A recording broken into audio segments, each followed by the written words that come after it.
প্রিয় শিক্ষার্থীরা, আশা করি সবাই ভালো আছো। আজকে আমরা সপ্তম শ্রেণীর কিছু গণিত সমাধান করব। সেটা হলো যে সপ্তম শ্রেণীর গণিত বইয়ের তোমাদের পাঠ্য বইয়ের অনুশীলনী 4.2-এর প্রথম রাশিকে দ্বিতীয় রাশি দ্বারা ভাগ করো। এখান থেকে আমরা কিছু অঙ্ক সমাধান করব। তো দেখি 1 নম্বর কি বলছে যে 45a/4, 9 স্কোয়ার, মানে 45a/4-কে আমরা 9 স্কোয়ার দ্বারা কি করব? ভাগ করব। সমাধান।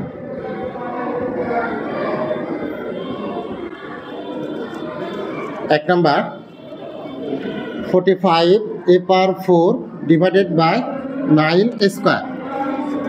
তো এখন এখানে কত আছে? সংখ্যা আছে একটা, কত? 45, আর এখানে কত? 9। যদি ভাগ করি তাহলে কত হয়? কাটাকাটি করলে 45টা 9 দ্বারা ভাগ করলে কত? 5 9 45। তাহলে এখানে কত? 5। আর এখানে আছে কত? a/4, এখানে আছে স্কোয়ার। যেহেতু ভাগ, এই জন্য পাওয়ারগুলো কি হবে? বিয়োগ হবে। তাহলে 4 থেকে 2 বিয়োগ করলে কত থাকে? 2 থাকে। তাহলে কি লিখবো? a square. এটা হচ্ছে উত্তর।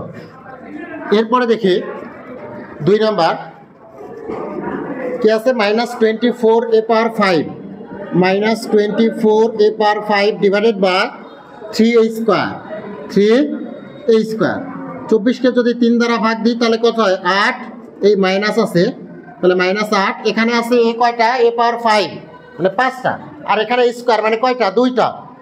যেহেতু আমার কি আছে? ভাগ আছে, এই জন্য কি হবে? পাওয়ার বা সূচক বিয়োগ হবে। 5 থেকে 2 বিয়োগ করলে কত থাকে? 3 থাকে। তাহলে কি লিখবো? a⁻3। এটাই উত্তর। এরপরে 3 নম্বর 30a/4 x³ আর -6 স্কোয়ার x। 3 নম্বরটা দেখি।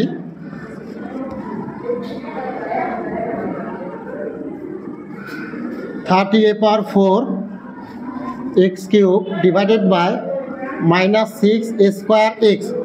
এখন দেখো 30কে যদি 6 দ্বারা ভাগ দিই কত হয়? 5। এই যেখানে মাইনাস আছে, তাহলে -5 a⁻4, মানে এ আছে কয়টা? 4টা। যেহেতু ভাগ আছে তাহলে পাওয়ারগুলো কি হবে? বিয়োগ হবে। 4টা থেকে 2টা চলে গেলে কয়টা থাকে? 2টা স্কোয়ার। এখানে 3টা, এখানে 1টা, কয়টা থাকে? 2টা। অঙ্কগুলো অনেক সহজ, একটা বুঝলে বাকিগুলো করা যায়। এরপরে 4 নম্বরটা -28x/4, -28x/4 y³ z² divided by 4xy² z। কাটাকাটি করলে কত পাবো? 7। তাহলে -7। এখানে আছে 4টা, এখানে 1টা, তাহলে কয়টা হবে? 3টা। বিয়োগ যাবে, যেহেতু ভাগ আছে। 3টা থেকে 2টা চলে গেলে কয়টা থাকে? 1টা। আর এখানে 2টা আছে, এখানে 1টা আছে, তাহলে বিয়োগ করলে থাকে এই যে 1টা। এরপরে 5 নম্বর -36a³ z³ y² divided by -4ayz। Minus কেটে যায়, 4 একে 4, 4 9 কত? 36। তাহলে 9a³ থেকে a³ এ দ্বারা ভাগ দিলে, যেহেতু আমার চলক একই, ভাগের ক্ষেত্রে পাওয়ারগুলো কি হবে? বিয়োগ হবে। তাহলে 3টা থেকে 1টা বিয়োগ করলে কয়টা থাকে? 2টা।